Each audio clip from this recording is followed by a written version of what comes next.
Tonight on Felicia. We are talking to world-acclaimed evangelist, Bishop T.D. Jakes. And all of a sudden you become combative and you begin to fight and argue and war. When you speak, you find out the miracle that you are not alone.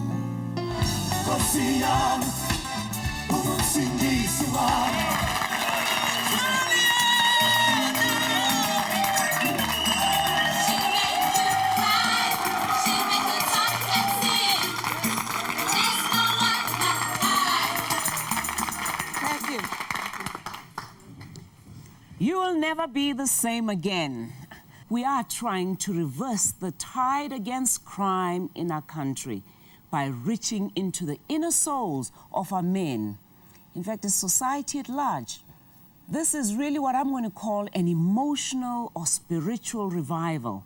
So stay tuned. We're off location, but we're saying we have to bring this program to you because you will never be the same again. Let's start it off with the Committed, and they're going to sing a song called Praise the Lord and Hail to Thee the Lord. You know, they say it in Zulu, Bayete Nkosi. So let's hear them sing the song and get us all charged up. Let's go, guys.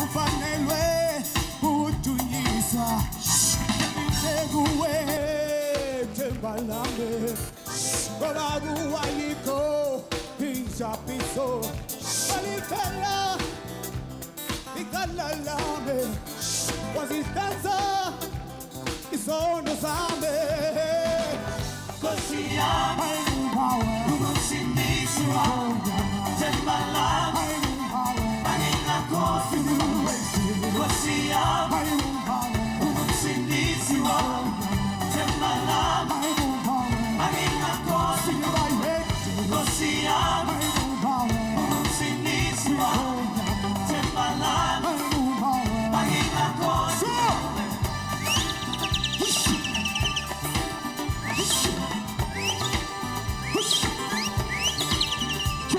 Agekofana nawe Kosiyama kosi Ufanelwe umukosi Agekofana nawe Kosiyama kosi Ufanelwe umukosi Agekofana nawe Kosiyama kosi Ufanelwe umukosi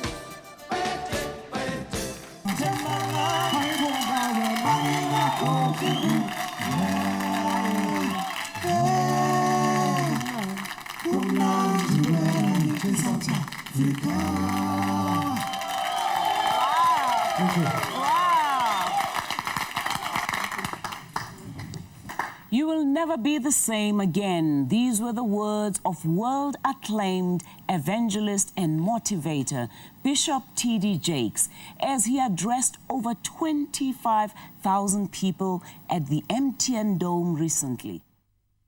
One voice. One Martin Luther King. One Mother Teresa. One Billy Graham. We'll never be the same again. We'll never be the same again. Can you believe we'll never be the same again? Can you believe we'll never be the same again?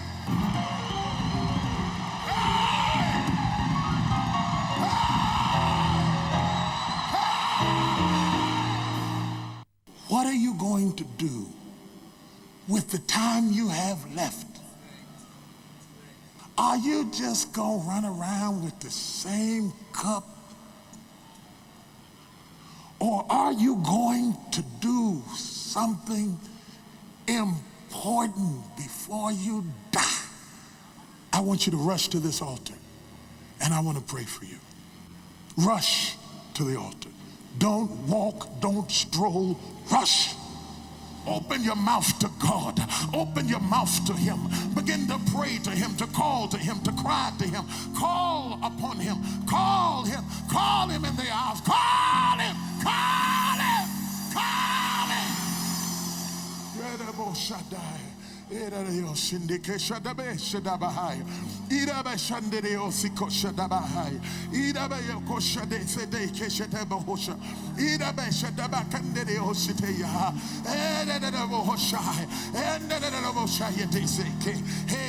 Hey, stir us up, oh God, stir up the gifts that lie within us, stir us up, stir us up, stir us up, stir us up, stir us up, stir us, stir up London, stir up the UK, stir up America, stir up South Africa, stir up Nigeria, stir, oh God, stir us up. Stir us up.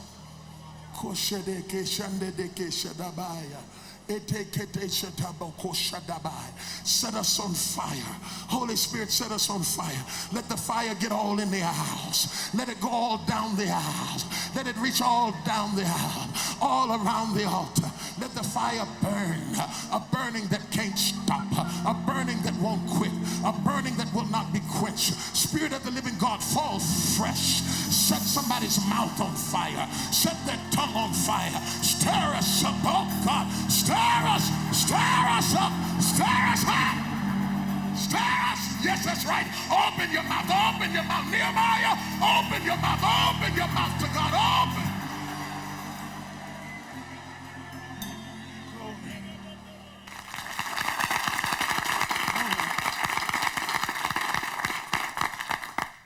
After the break, we talked to Bishop T.D. Jakes, who I know changed many people's lives. So you stay tuned because he will change your life.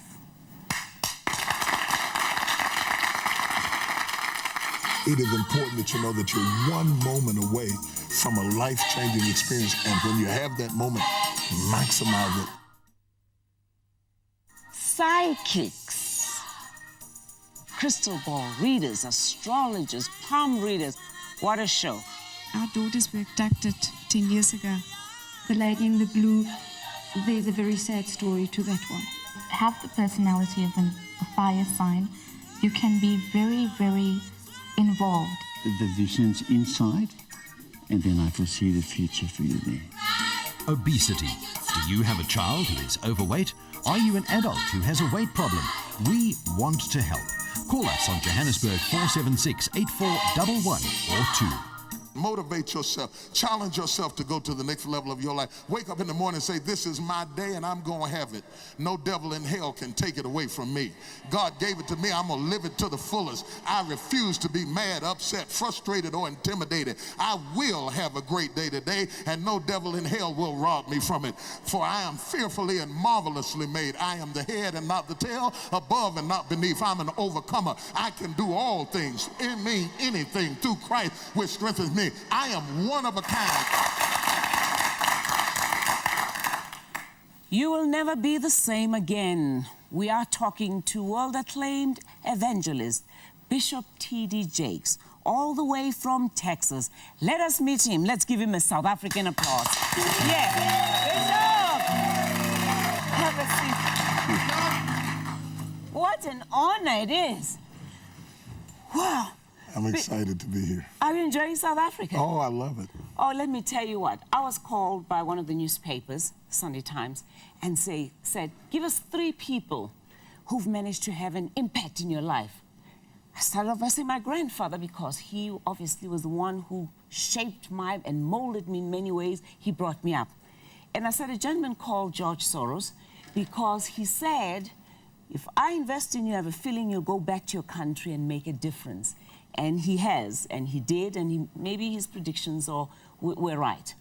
And then I said, just last night, I went to the Sundome, MTN Sundome, and guess what? There was a gentleman there by the name of T.D. Jakes. He changed my life overnight. I mean, I have received somebody in my life who is bigger than I never even knew. Yes. But what an evening. It was a great evening. It was wonderful. I think so many people don't realize, particularly busy people, that there is a need for a spiritual impact that fortifies you and stabilizes you and enables you to keep on doing what you do or what I do or what anybody does. You have to have something on the inside, like a car has to have gas to keep on going. But how did you start? You said you were a little boy and you started preaching at a very early age. Felicia, I've been preaching since I was a little boy. They call me a boy preacher. I was preaching in my early teens and pastoring in my early 20s, and for the past 23 years, I've been doing the same thing over and over again, preaching, writing books, teaching, doing motivational speaking, challenging people to be all that they can be and to maximize their potentials. Maximize Your Moment is a book, one of your books. Yes. And I think we failed to do that. We all are waiting for someone to help us do something instead of doing it for ourselves. And I love that message. Give it to us. You know, it's very, very exciting because what we don't realize is that life provides us periodically a moment, a crucial moment.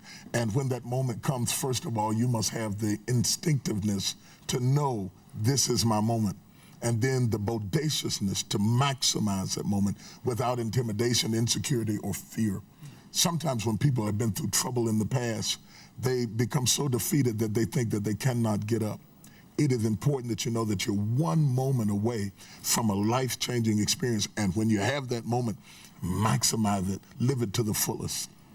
And you said market yourself. Yes, well, it's very important because I believe that God did not create anybody that doesn't have a gift on the inside.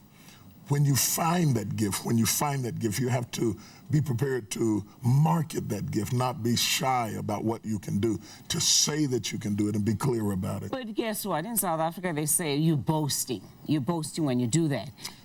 Well, anytime you are in a group or a society and anytime you're in an area where there has been oppression, there is a what we call a crab barrel mentality. The moment you start getting up, somebody else tries to pull you down. Oh, yeah, the PhD syndrome. Oh, yeah. Pull him down. Pull him down, pull him down. But you must refuse to go down because you got to keep getting up. Keep getting up, keep getting up. In order to keep getting up, you have to ignore criticism. Everybody has critics. It's a part of success. It goes with the turf. Tallest tree, huh? Yeah. Catches the most wind. But you have got to keep pulling yourself forward because if you pull yourself up, somebody is coming up behind you. Your child, your son, somebody across town is looking at you, and you become a role model for somebody else. What made you decide, I want to start doing this, and this is my mission in life? I'm a tenacious person, highly motivated person. I've had obstacles all of my life. I grew up in a house where my father was ill. He died when I was 16. He got sick when I was 10. I grew up around a lot of pain and a lot of turmoil. I had a choice to make. Either I got bitter or I had to get better. And I just believe that in spite of life's challenges, you can make the very thing that worked against you, use it to work for you. It becomes the fire and the fight and the vigor that I use to keep getting up. And I believe that if I can get up, you can get up. She can get up. He can get up. Anybody can get up. And they just need a coach to bring out the best in you. It's in you, but it's got to come out. There's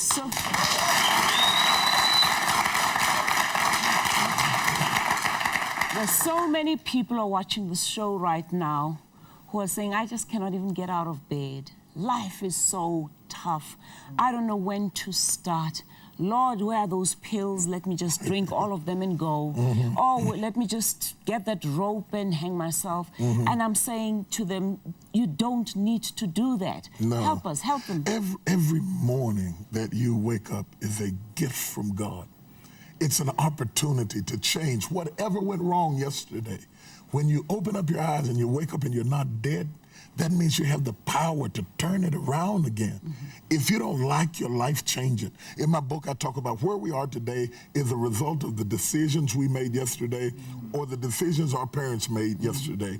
If you want to change your tomorrow, you've got to change your decisions today. And every morning you arise, it's an opportunity to change those decisions. Because if you sow a good decision as a seed in the ground today, you will reap the harvest of success tomorrow. If you plant it, it's coming back to you. Wow. Yeah, it will.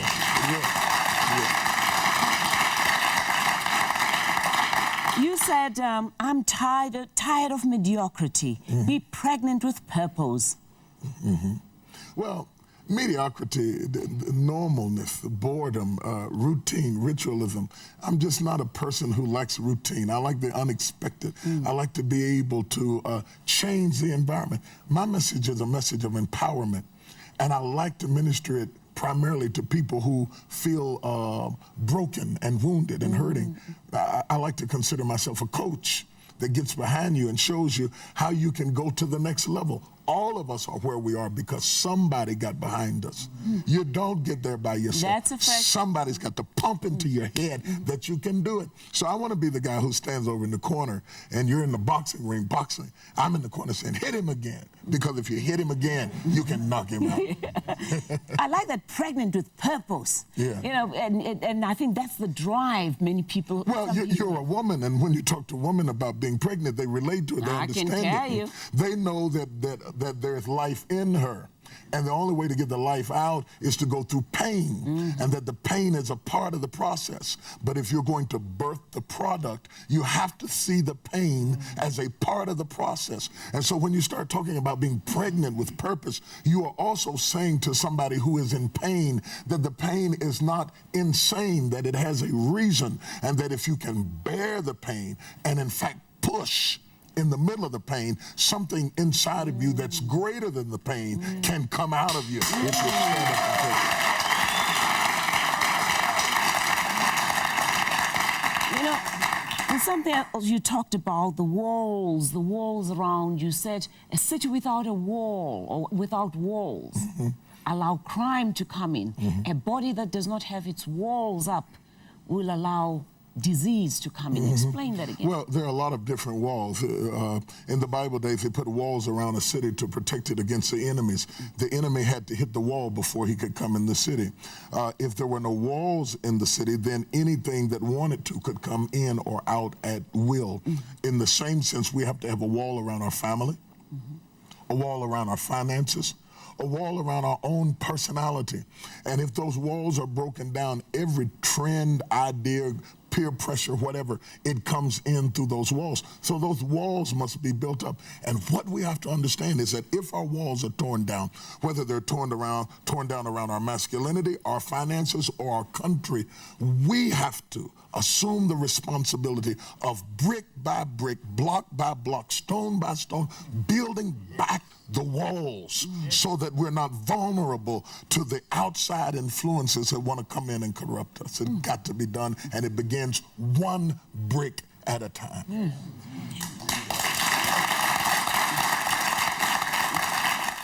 I would like to say to young people that are watching today that you are valuable, that all you have is your body, and you have to be careful where you give it, because once you give it, you can never take it back again. If you abuse your body, you abuse the potential you have for tomorrow. You're giving away things that you don't even know about. To cut off your future like that is devastating. It's a sign of hopelessness and low self-esteem. And I'd like to challenge them to value themselves. I consider myself so valuable that I am choosy about who I share myself with, even my time, much less my body, because I am on my way somewhere, and I've got to go. Wow.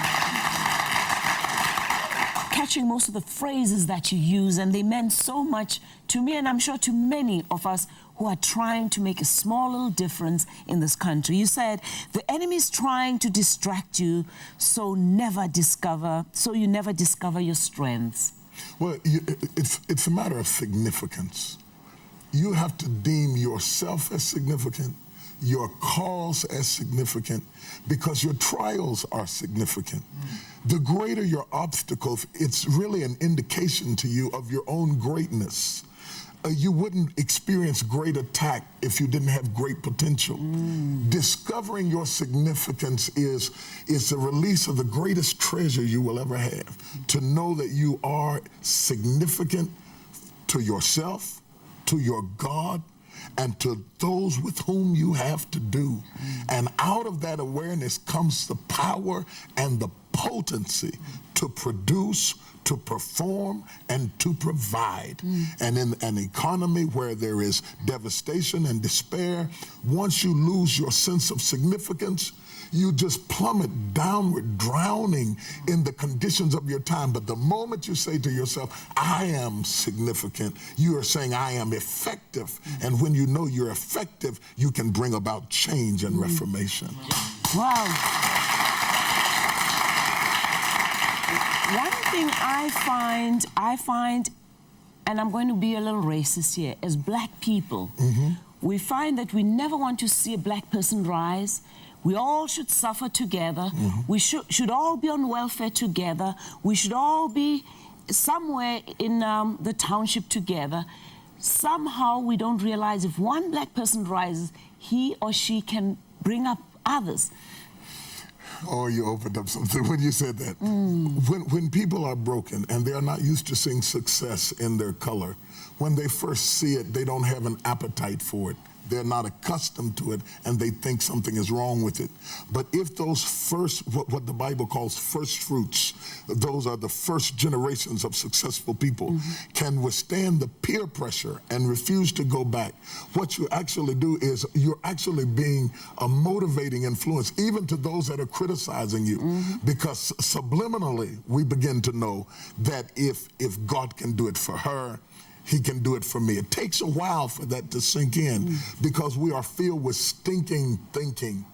And you can be freed in your body, but if you don't get your mind free, you'll never be able to get out. For as a man thinketh in his heart, so is he. And so you've got to be to those that are first amongst their brethren, blacks, to arise. You've got to withstand the controversy on one side of dealing with racism, of breaking into communities where you were once separated, and on the other side, criticism from your own brethren because you're locked out on this side and you're locked out on that side. But when you have inner strength, you can stand alone until somebody stands beside you. That's it. We're going to go to a break, but I'm not going to lie, Bishop. As you talked, it was all sinking. It was like you talking to me. And I know each and every one of those 30,000 people in that Sundome felt you were talking to them personally, because we all have different problems. And as you know, in our country, one of the biggest problems we have is rape and crime. And we've asked you to come here to give a message to men out there to say, respect your women. She is who brought you into this earth. Love thy child. Don't rape your child. And I'm sure you're going to have many who want to ask some questions after the break. Good.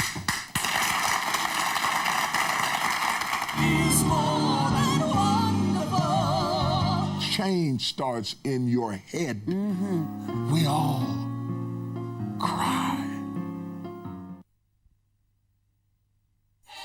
Has divorce destroyed your life? Are you broke and torn by divorce? Or are you a teenager who has been affected by divorce? Call us. We want to help. Johannesburg 476-8411 or 2. Life absolutely begins at 40. By the time you're 40, you figure out what to worry about and what not to worry about, who to ignore and who to answer, when to go to bed, when to hold it, when to fold it. Life begins at 40. You slow down enough to appreciate yourself. You start loving yourself and liking you and appreciating you. When you get 40, you get just old enough to tell people exactly what you think. Whoa, it's wonderful. We are talking to Bishop T.D. Jakes, who commands large audiences worldwide with his inspirational message. And at this point, I think he just wants to touch the spirit of our men. It is by no coincidence that we only have men in studio here today. We are saying to the men out there, please respect us as women. Please respect our children. And the men in here are saying to you out there who are committing crime, it's time to stop. Let's hear the bishop. It is important to understand that all of life has a rhythm. The very planet that we live on is spinning around and around with a rhythm. Seasons change by rhythms. Marriages and homes operate by rhythms. And when they are going well, it is because everyone is in their place and doing what they are supposed to do. And like music and like the rhythm of music, everything in the house flows well. It flows beautifully. It flows effectively. It impacts. The man and the woman, they get along like a dance, like a song in the night. They flow harmoniously because each one plays their role. The problem is over a period of time, if one of them moves, even to the slightest degree, they go into a minor code, a minor note, a sadness. Something changed. Nobody knew exactly when or how, who moved out of place or why. Maybe the man's lost his job because many times when finances are down, there is a sadness and a despair. Women get their self-esteem from relationships, who loves them, who's with them. Men get their self-esteem from occupation. What we do makes us feel good about ourselves. And when we can't do what we need to do to be who we need to be, all of a sudden there's chaos in the house. We don't flow together. Somebody's moved and there's discord. And anytime there's discord, there's anger. And anytime there's anger, there's hostility. And all of a sudden you become combative and you begin to fight and argue and war one against another. And you begin to abuse the one that you used to dance with because one of you moved out of place. And if you want to change it, you've got to move back into your role and know who you are and what you can do. And understand that being a man is not how many punches you throw or how many women you have. It's being able to flow with the rhythm of life and dance with the seasons. And if you don't like the season you're in, know this too shall pass. But it won't change if you don't stand tall and be a man.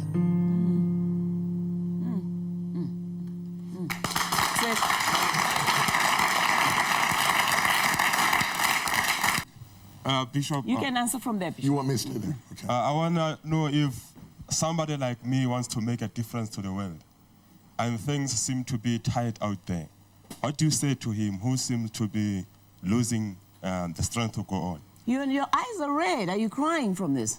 No, I'm not crying, but I'm touched. Oh, great. Yeah. No, men can cry, by the way. Don't worry. It is a good thing to be able to cry. I think most of the time we cry inside and not outside. And it is good to be touched.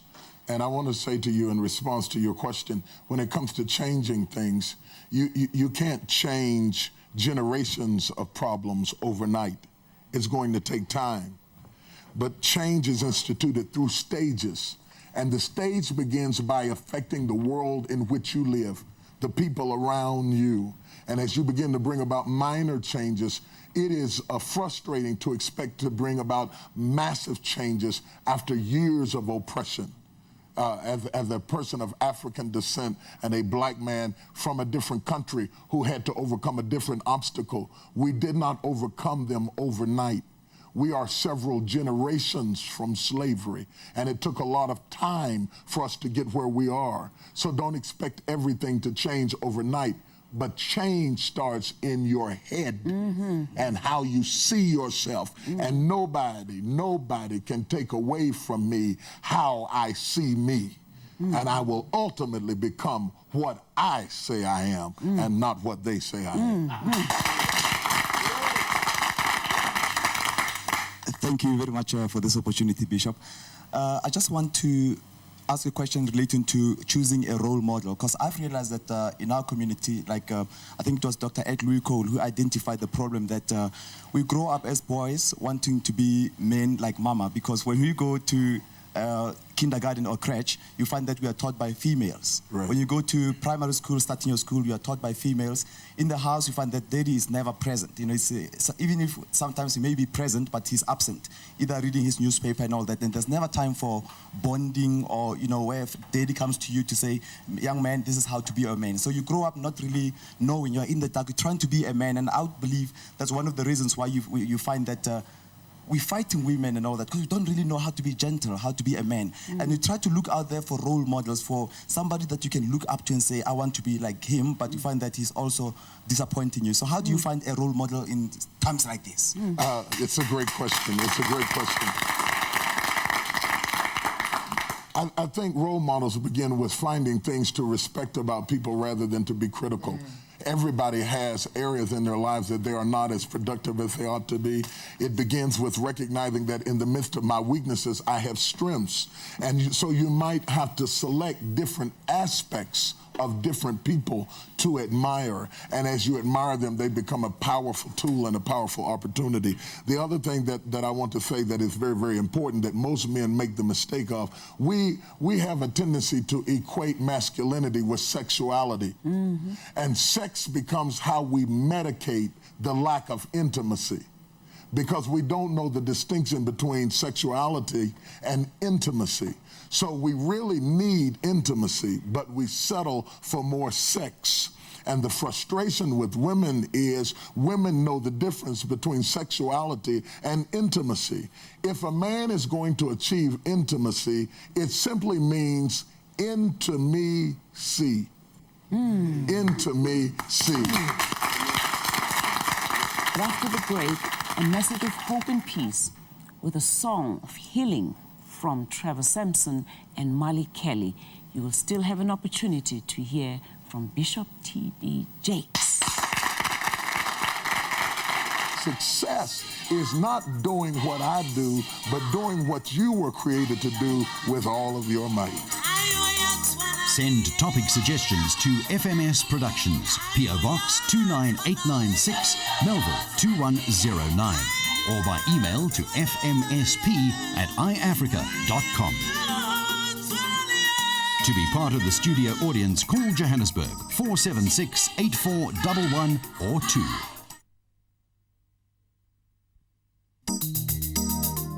Obesity. Do you have a child who is overweight? Are you an adult who has a weight problem? We want to help. Call us on Johannesburg 476-8411 or 2. I wasn't sure what or how, but I knew God had a plan for my life. And you might not have the money, but God's going to give you the favor. And I found out years ago, I'd rather have favor than to have money, because, baby, if you got favor, God will give you.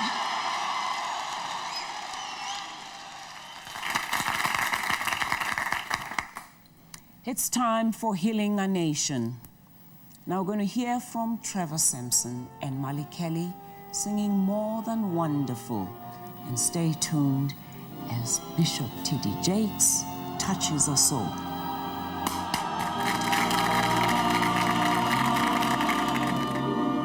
He promised us that he would be Counselor, a mighty God, and the Prince of Peace. He promised us that he would be a Father, and he would love us with a love that would not cease. Well, I tried him, and I found his promises are true. He's everything he said that he would be. The finest words I know could not begin to tell just how much Jesus really means to me. For he is more wonderful than my mind can conceive. He's more wonderful than my heart can believe. He goes beyond my highest hopes and fondest dreams. He's every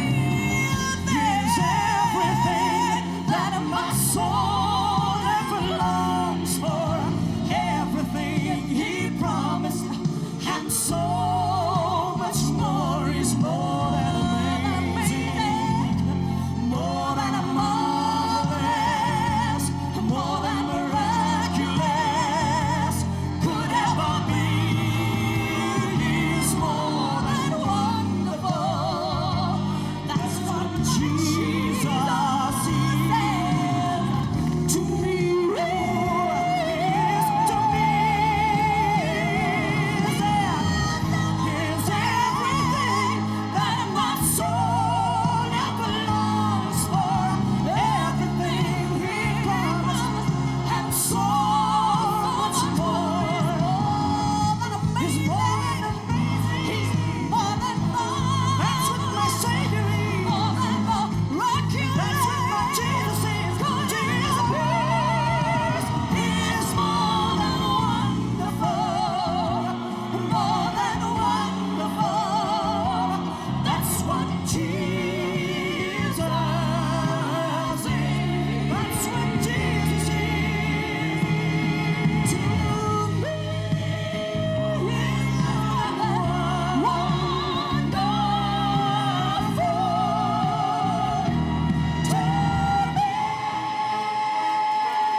What a wonderful song. Thank you, Marley. Thank you, Trevor.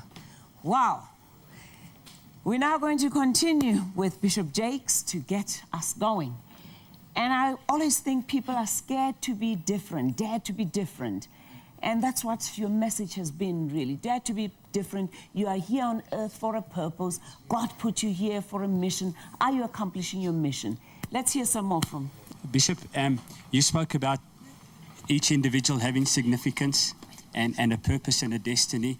What is the key to finding out what that individual purpose is and then knowing the right timing when we should step out and walk in that? I love the question, first of all. I think it's a very, very good question.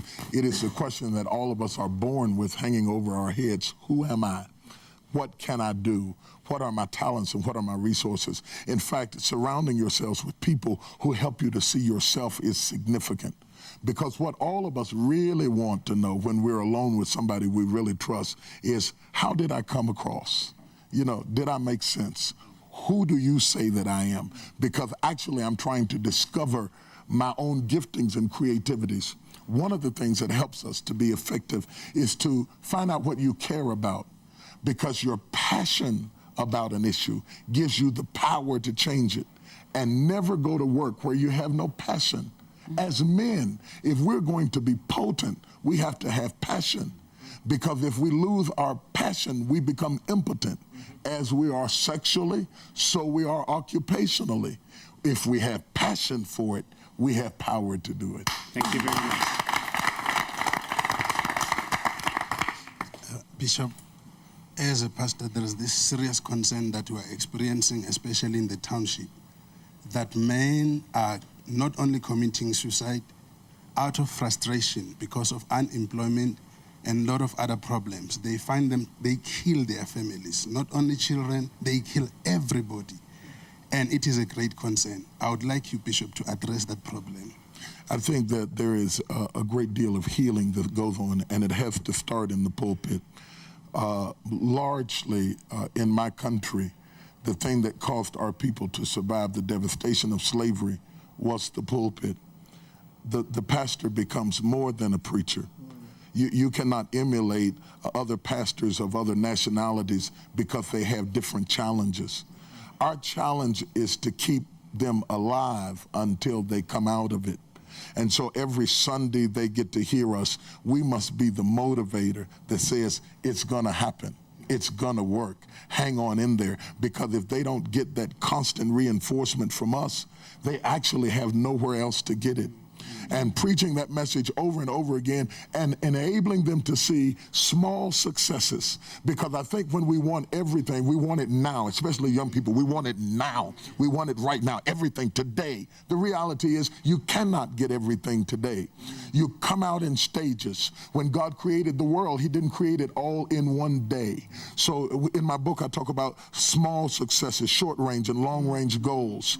And what is so wonderful about the creation story is at the end of each day, he wasn't finished, but he looked back on what he had done and said, and it was good. That's important, and it was good. I've got you started now. Let's see what we got going here, fellas. Bishop, in your book, Loose That Man and Let Him Go, yes, you are addressing men. So I just want to find out exactly who is the man you are talking to. I think, in fact, another thing I enjoyed is when you talked about relationships, how women end up hanging on to a relationship, and that, I think, kind of correlates with what he's saying. I think it's very, very important when you begin to talk about defining who you are as a man. Most of the time, we imitate other men. And that does not necessarily make you a man. You begin to define yourself by what you see other people doing. So if he's promiscuous, we become promiscuous. If he beats his wife, we beat our wives. If our fathers left, we leave, because we misdefine masculinity, and we become abused. And abused is abnormal use. It is anytime you use something for something that it was not created to be used for.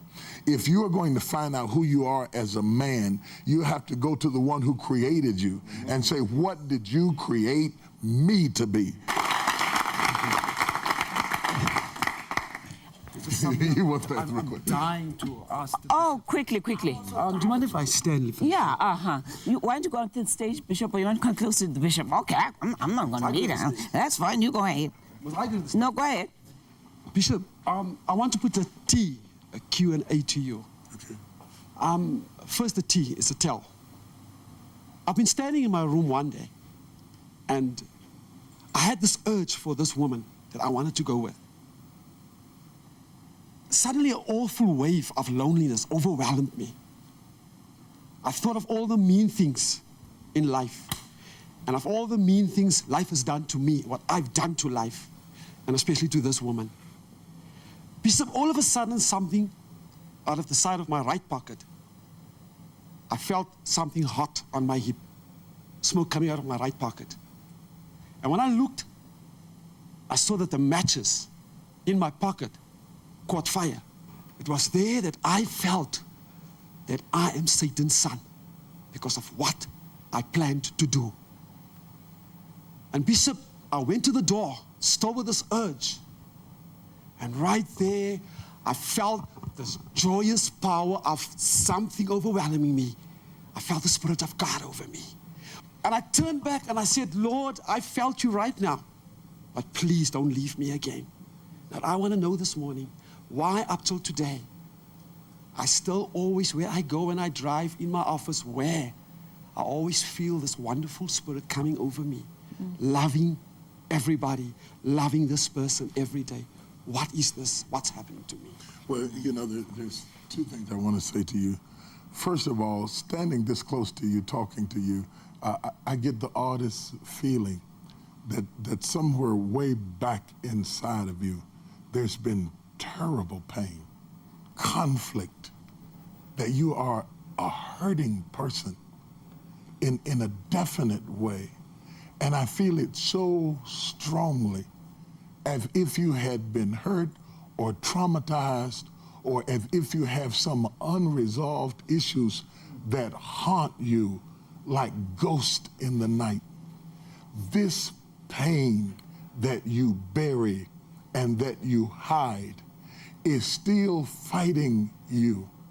And yes, you have experienced the joy and the peace of the Lord, but there is conflict down inside of you so strong, I can feel it, and I don't even know you.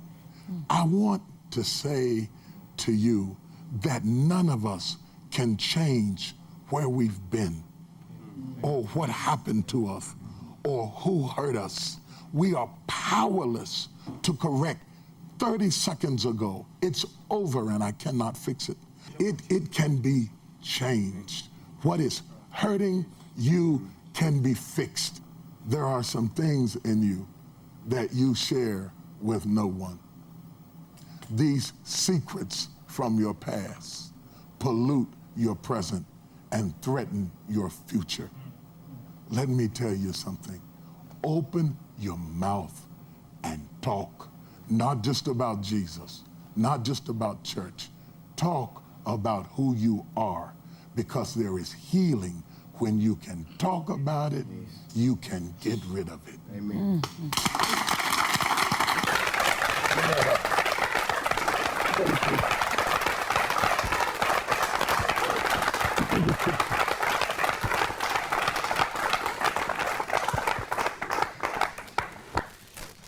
Bless you. Thank you very much, Mr. Feel better. Yeah, good, good. Wow. Honey, I'm not a bishop, but you're going to have to let go. You're going to have to cry. I can see you holding in the tears. You're going to have to cry. Don't be scared. Don't be scared. Men can cry. Big men do cry. This time I'd like to just quickly go to a break, and then after this we close the program.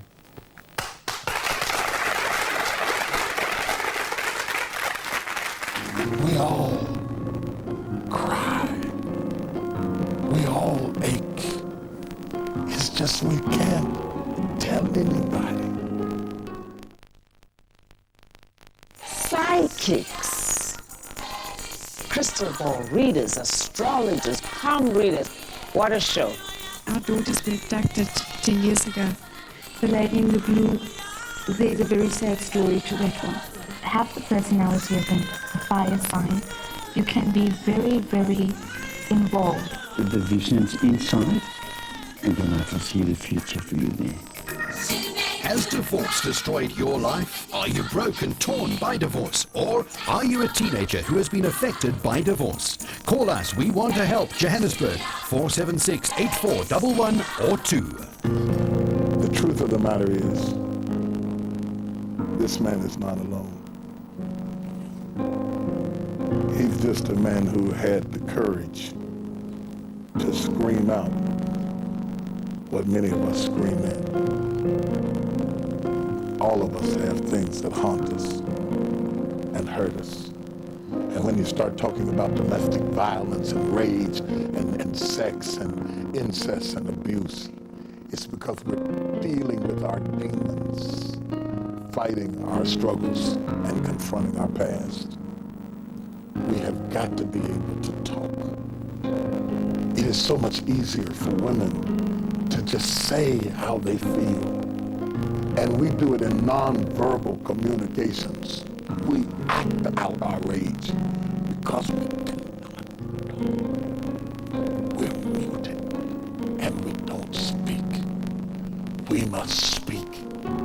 We must speak to our wives. Intimacy. See who I really am. We must speak to each other and run the risk of rejection. It's hard for him to open up because we are so afraid that if we tell people who we really are, that they will laugh. When in reality, there is nothing that you share that I have not felt. And when you speak, you find out the miracle that you are not alone. So what if you cry? Do you think you're the only man who ever cried? We all cry. We all cry. We all ache. It's just we can't tell anybody. And we are time bombs ticking because we don't have a friend. So talk to the woman. Talk to each other. And talk to God. Because when we talk, we get healed. And when we cry, we have more than sex. We have intimacy. My brother is being healed because he just stood up and said, into me, see.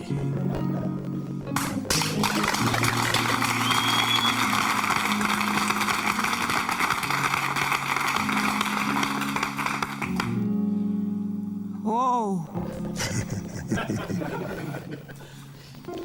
I just want to get a hug.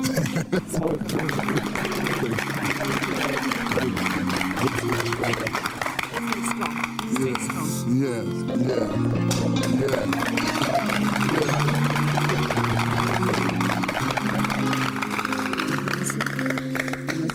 counseling? Are you okay? Okay. Yeah, this is good. Thanks for coming. Thank you. Thank you very much. Thank you. It's wow. been wonderful. What a message. What a great show. Thank you for allowing me to share. Thank you. It's been beautiful. Till next time.